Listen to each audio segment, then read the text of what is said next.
Hi, I'm Mike. I'm with the Purple Foot Club, and we're going to do a video on punching down grapes. You punch down grapes because as they're fermenting, they form a cap, which is the carbon dioxide pushing up all of the skins to the top, and they have to be punched down or else you don't release the carbon dioxide, which you'll see in just a second. And the cap will kill all of the yeast. So we have to punch them down every day, twice a day when they're fermenting. This is what a cap looks like. Now, when you punch it down and you're a home winemaker, you have a whole lot of different choices. This is a fairly large container, and what I used to use was a canoe paddle because it worked really well. It was a lot of fun, but now I prefer to use a potato masher because it does such a much better job in a lot less time.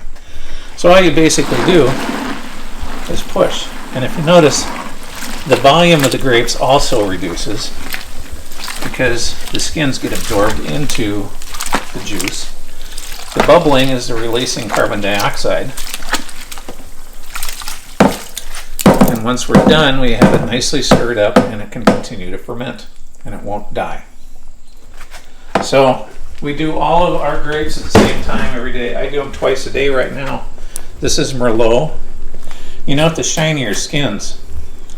This is not as fermented as the Zinfandel, and one of the interesting things is that these skins will become much less shiny when they're fermented. The cap is very thick.